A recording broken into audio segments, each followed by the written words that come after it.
नमस्कार, आप देख रहे हैं हिंदी खबर। आपके साथ में हूं वंदना स्टोरी। छत्तीसगढ़ में नान घोटाला एक बार फिर सुर्खियों में है। दरअसल एनफोर्समेंट डायरेक्टोरेट ने सुप्रीम कोर्ट में हलफनामा दायर कर कहा है कि नान घोटाले के आरोपी अधिकारियों को सरकार बचा रही है। ईडी जिसके बाद से ही भाजपा ने सरकार को घेरना शुरू कर दिया है। रमन सिंह ने कहा है कि आईएएस आलोक शुक्ला को रिटायर्ड होने के बाद भी प्रमुख सचिव के पद का लाभ देकर सरकार संरक्षण दे रही है। अब सवाल यह है कि आखिर आरोपियों को बचाया क्यों जा रहा है। इसी मुद्दे पर हम करेंगे चर्चा। पहले आप देखिए खास रिपोर्ट।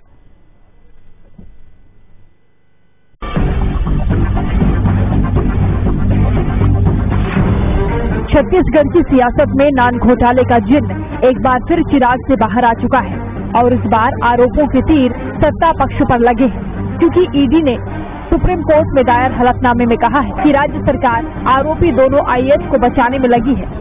इसके बाद छत्तीसगढ़ में आक्रामक रही सरकार अचानक बचाव की मुद्रा में नजर आ रही है और विपक्ष को हमला करने का मौका भी मिल गया।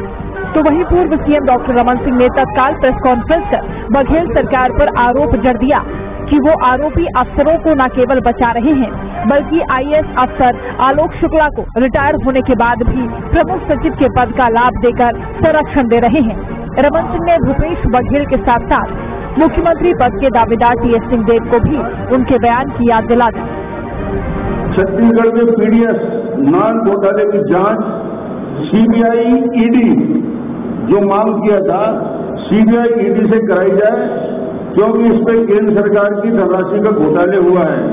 इसमें तुरंत सीबीआई और ईडी से एफआईआर दर्ज करने का निर्देश दें, आईएएस अधिकारी को गिरफ्तार करें और आगे कार्रवाई करें। ये मांग कौन किया है? भूपेश बघेल जी ने किया था और इस मांग को करने वाला दूसरा कौन है? टीएस सिंहदेव।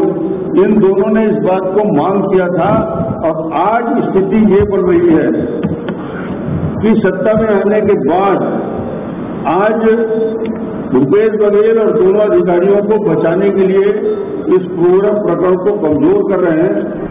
वहीं रमन सिंह के आरोपों पर कांग्रेस ने पलटवार किया कि ये वही लोग हैं जो नान धान पीडीएस घोटाले पर लीपापोती करने का प्रयास करते रहे। रमन सिंह बताएं कि डायरी में किसका नाम लिखा था। नान मामले की पूरी जांच रमन सिंह जी के कार्यकाल में हुई और अगर आज रमन सिंह जी कह रहे हैं कि केस कमजोर हुआ है तो स्वयं मुख्यमंत्री के रूप में उनको इसकी नैतिक जिम्मेदारी स्वीकार करना चाहिए। इतना बड़ा घोटाला, लोगों के राशन में घोटाला, और रमन सिंह जी जो चाउर वाले बाबा बनते थे उन्होंने ये घोटाला कैसे होने दिया और इस केस को कमजोर कैसे होने दिया, इसकी नैतिक जिम्मेदारी स्वीकार करें। इसके अलावा कृषि मंत्री रविंद्र चौबे ने मामले को कोर्ट में विचाराधीन बताते हुए कहा कि जल्द ही सच सबके सामने आएगा। मुझे लगता है ये न्यायालयीन मामला है, इसलिए बहुत ज्यादा बात सरकार के पक्ष की ओर से कहना उचित नहीं है। जो बातें न्यायालय में पेश किया जा रहा है और हम लोग भी चाहते हैं, तब उस समय आदरणीय कांग्रेस के अध्यक्ष थे, उन्होंने कहा था कि नान धान घोटाले में छत्तीसगढ़ में लगभग 30 से 36 हजार करोड़ का घोटाला हुआ है। ये बातें सब लोगों के सामने आनी चाहिए। कौन दोषी है, उस समय की हुकूमत उनका किस तरीके से संरक्षण करती है, लोगों के सामने आना चाहिए। और चूंकि न्यायालयीन मामला है, किस दस्तावेज के आधार पर कौन क्या कह रहा है, उसमें बहुत ज्यादा टिप्पणी नहीं किया जा सकता। सुप्रीम कोर्ट में ईडी के हलफनामे से छत्तीसगढ़ की राजनीति एक बार फिर नान घोटाले के इर्द गिर्द घूम रही है। आरोप प्रत्यारोप का दौर शुरू हो गया है। डॉक्टर रमन सिंह ने मुख्यमंत्री भूपेश बघेल के उन बयानों का भी जिक्र किया जब वो प्रदेश अध्यक्ष थे और उन्होंने आईएएस आलोक शुक्ला और अनिल टुटेजा की गिरफ्तारी की मांग की थी। ऐसे में देखना होगा कि सरकार खुद पर लगे आरोपों से किस तरह डील करती है और इस घोटाले का सच कब तक सबके सामने आता है। रायपुर से निशा द्विवेदी और जुल्फिकार के साथ ब्यूरो रिपोर्ट, हिंदी खबर।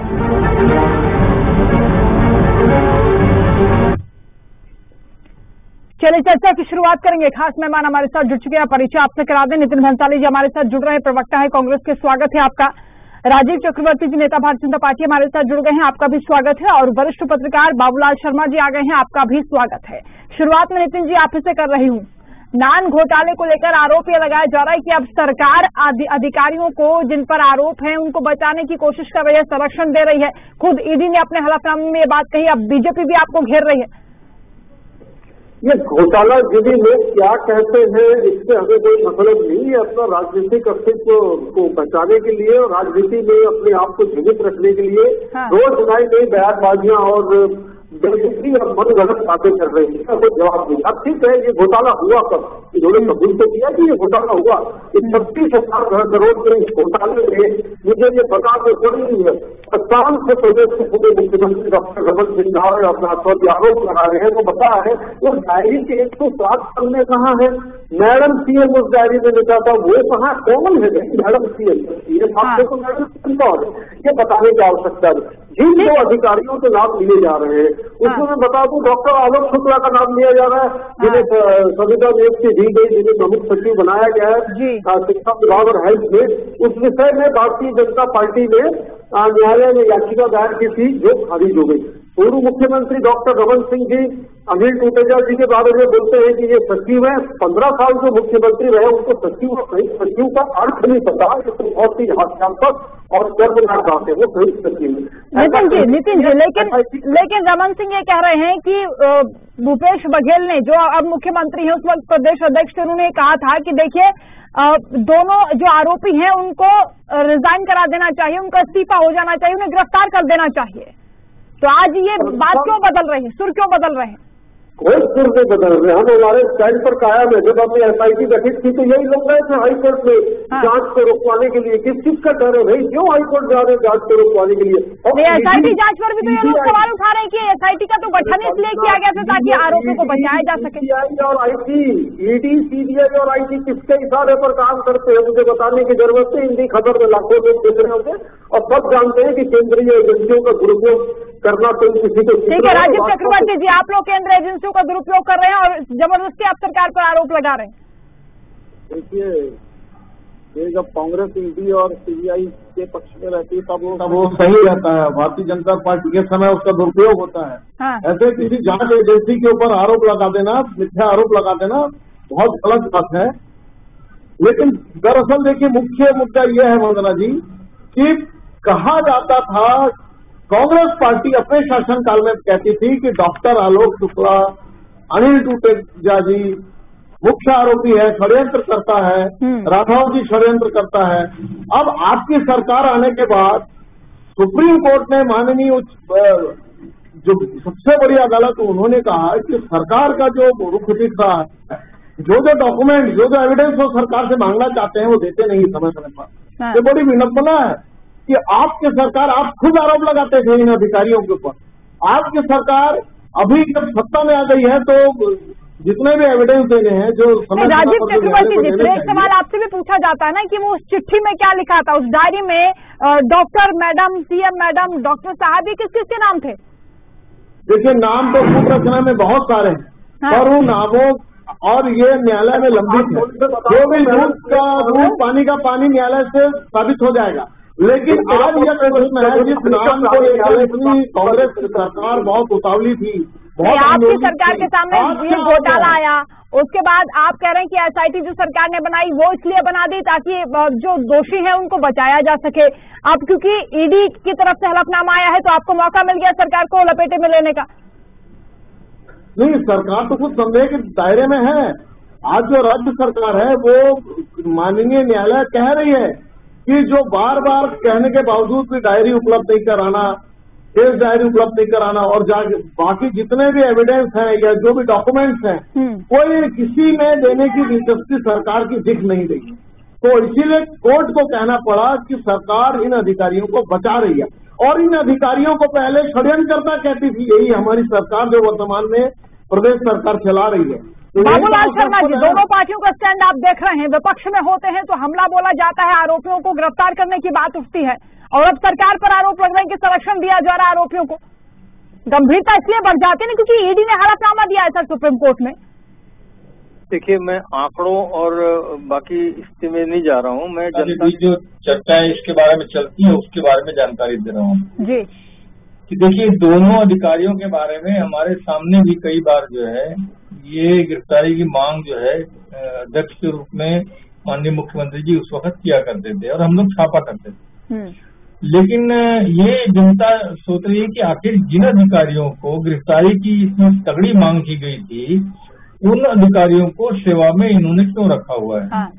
और सेवा काल समाप्त होने के बाद संविदा में क्यों रखा हुआ है? कुछ तो बात अंदर खाने में होगी, ये जनता सोच रही है कि क्या बात है, क्या कारण है, क्या मजबूरी है कि ऐसे अधिकारियों को जिनको गिरफ्तारी की मांग की जाती थी उनको अपने शासन काल में रखा जा रहा है। एक बात। दूसरी बात है कि कुछ तो फलसफा हुआ होगा, वरना यूं ही कोई बेवफा नहीं होता, ये लोग बोलते हैं। भाई कुछ ना कुछ तो बात है कि जिसकी वजह से इनको रखना मजबूरी हो रही है। और देखिए, मैं जहां तक समझता हूँ कि ठीक है, तो मुद्दा उठाया था कांग्रेस ने और जबरदस्त ढंग से उठाया था। मैं समझता हूँ कि कोई भी विपक्ष इतने तगड़े ढंग से किसी मुद्दे को उठाता है, ये हम लोगों ने उस वक्त देखा था और बहुत अच्छा लगा था कि एक अच्छे मुद्दे को इन्होंने उठाया है। उसी दबाव में जो है, आप इस बात को ध्यान रखिए कि छापा बीजेपी नहीं मारा था जी, गड़बड़ियां उन्होंने ही पकड़ी थी। और बाद में मामला जो है वो कोर्ट में गया और कोर्ट में जो है, जो कोर्ट ने किया, जैसा भी उन लोग अधिकारियों के साथ हुआ, अंततः वो वापस आ गए। बाबूलाल जी, लेकिन उस टाइम पर तो कांग्रेस ये आरोप लगा रही थी कि खुद रमन सिंह उस दौरान के मुख्यमंत्री इस घोटाले में इन्वॉल्व है। हाँ, लगा रही थी, किताबें भी शामिल हुई थी। उसके जो मैडम सी वाला मामला, उसकी व्याख्या भी हो गई। मैं नाम नहीं लेना चाहता, उसमें और कुछ भी नाम मिला। कई प्रकार की बातें, न मैं यहाँ रमन सिंह को बचाने की बात कर रहा हूँ, न किसी चीज की बात कर रहा हूँ, किसी पक्ष में नहीं बोल रहा हूँ, लेकिन वो बहुत सारी बातों का खुलासा हो चुका है और बहुत सारी चीजें कोर्ट के सामने आ चुकी हैं।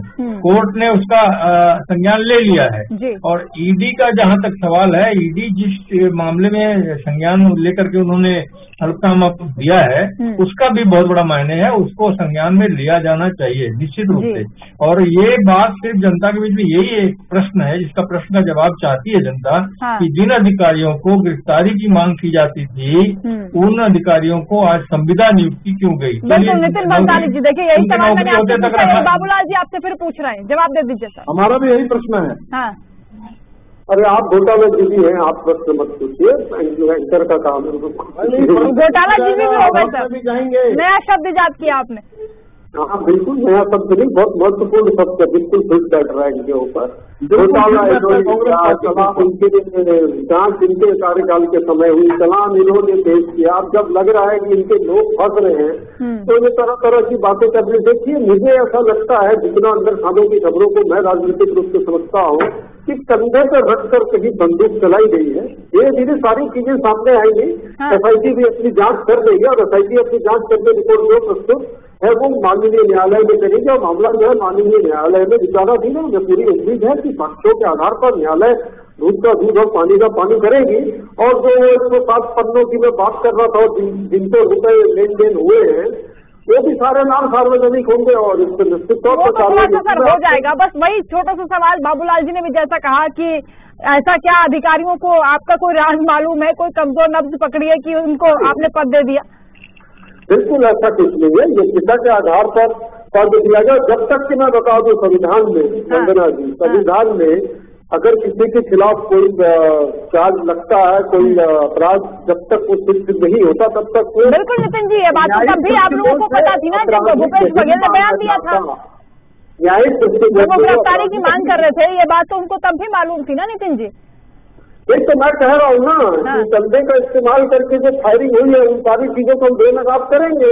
ठीक है। ये पैसे कहाँ तक जा रहे थे? मैं तो एक चीज पूछना चाहता हूँ, यदि आप इसका प्रश्न कर रही तो मेरे भारतीय जनता पार्टी के जो साथी प्रवक्ता बैठे हुए बताएं कि शिवशंकर भट्ट जो उस समय नागरिक आपूर्ति निगम के जनरल मैनेजर थे, उन्होंने किस मंत्री का नाम लिया था कि इनको पैसे पहुंचाते थे? थोड़ा वो भी सार्वजनिक करें। देखिए, मैं व्यक्तिगत नाम नहीं ले रहा हूँ, मैं राजनांदगांव के पूर्व सांसद और तत्कालीन नागरिक आपूर्ति निगम के चेयरमैन का भी नाम लूंगा, जिनके घर से गरीबी रेखा के उनकी बहुओं के नाम से 3 राशन कार्ड मिले थे। ये हमें चाहिए। नान घोटाला, दान घोटाला, चावल घोटाला, आग फोड़वा कांड, क्या नहीं हुआ इन लोगों के शासनकाल में? और अब ये इस तरीके की बातें करके राम जनता का ध्यान भटका रहे हैं। और दूसरी बात यह है कि राजनीति में खुद को जिंदा रखने के लिए करते हैं। ठीक है, राजीव चक्रवर्ती जी कह रहे हैं कि आप लोग सियासत इसलिए कर रहे हैं क्योंकि आप लोगों को मुद्दे नहीं मिल रहे हैं। देखिए, मुद्दे से तो भरा हुआ 2.5 साल में कितना विकास हुआ है जनता देख रही है। कितने इन्होंने झूठे वादे के सहारे सरकार में आए, सड़कों की दुर्दशा हो या विकास कार्यों की अनदेखी हो, शराब की गंगा बहा दी इन लोगों ने, गंगा की झूठी कस्में खाकर ये जनता देख रही है और किस तरह को 36 लोगों का अपराध का दाव बना दिया। अगर नाम धाम की बात कहते हैं तो 2.5 साल आपकी सरकार थी, आप नामजद करते।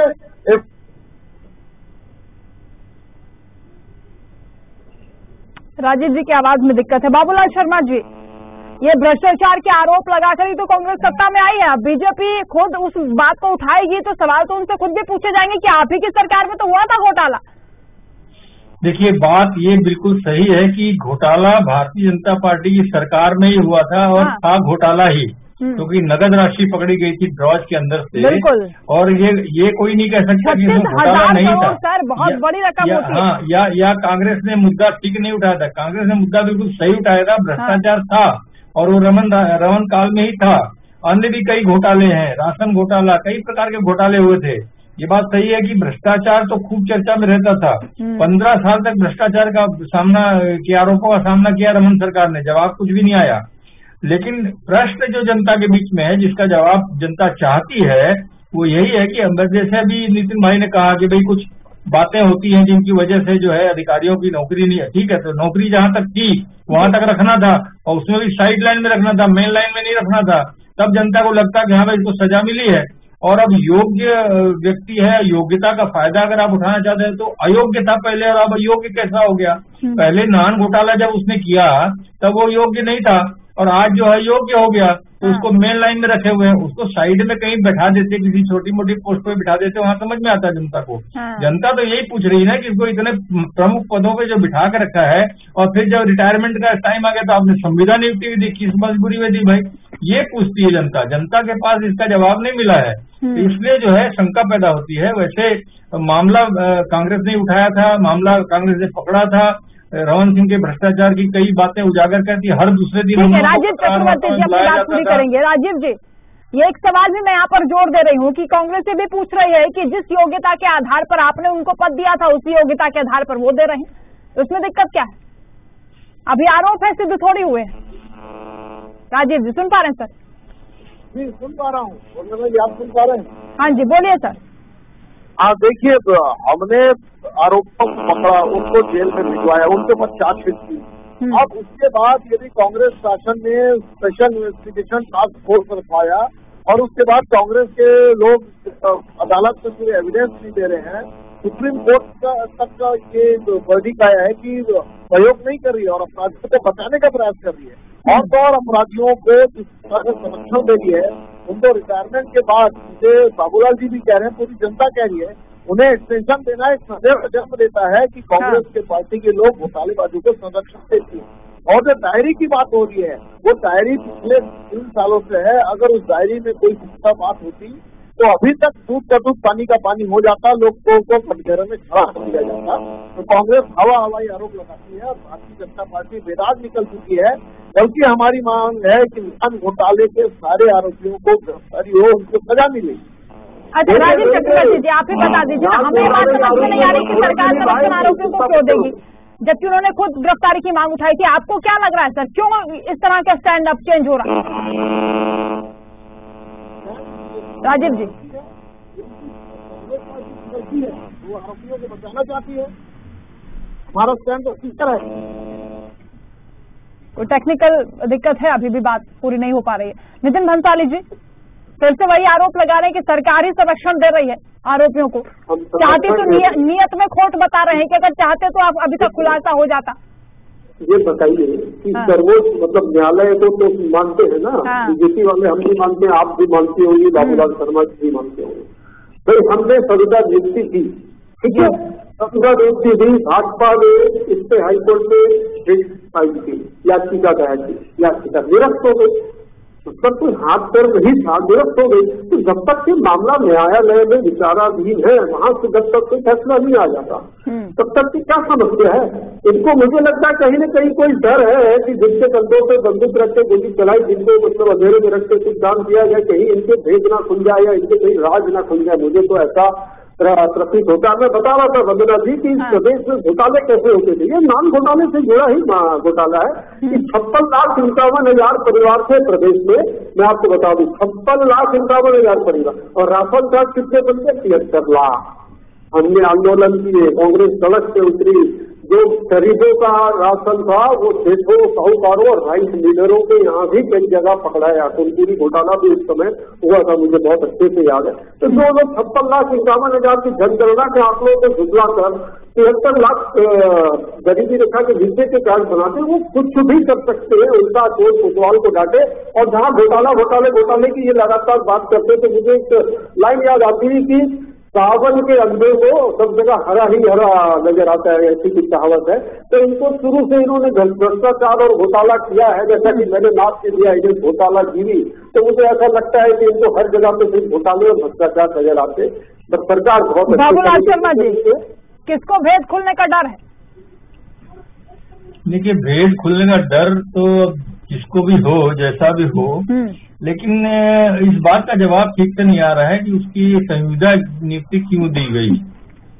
अब कोर्ट में केस चला गया, खारिज हो गया, वो एक अलग मुद्दा है, लेकिन ये मजबूरी ऐसी क्यों बनी जिसमें इनको आपको संविदा नियुक्ति देनी पड़ी? नितिन जी बता रहे हैं मजबूरी नहीं है, उनकी योग्यता है। योग्यता फिर तब क्या होता? योग्यता नहीं थी। नान घोटाला जब कर रहे थे तब अयोग्य थे वो। हाँ। और अब वो योग्य, मतलब किस बात में योग्य है? घोटाला करने में योग्य है, इसलिए रखा आपने। ये प्रश्न जनता के बीच में चल रहा है ना, दिक्कत तो वहीं आ रही है। एक अच्छी सरकार, लोग कहते हैं एक अच्छी सरकार है जो ऐसा रिस्क क्यों ले रही है, एक छोटे से मामले में ऐसा रिस्क क्यों ले रही है, क्या बात है? ये एक प्रश्न पैदा होता है। एक अच्छी सरकार को उसका जवाब अच्छे से देना चाहिए कि भाई क्या मजबूरी है कि इसको संविदा देना पड़ा। संविदा और प्रमुख समाज प्रमुख विभाग देना पड़ा। ठीक है, तो साइड लाइन में समझ में नहीं ठीक से आया, आपके सवाल का जवाब आ जाएगा। नितिन जी बताइए सर।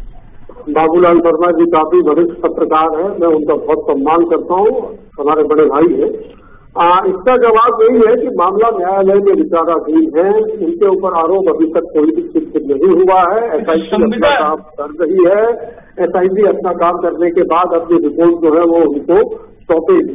मेन जो यहाँ पर पूरा एक सीन दिख रहा है, भाजपा के जो लोगों को बचाने का जो एक खेल चल रहा है, उसमें ईडी और सीबीआई और नितिन जी आलोक जी के अलावा कोई और नहीं है क्या सर इतना योग्य काबिल? बहुत ज्यादा दे दिया जाए।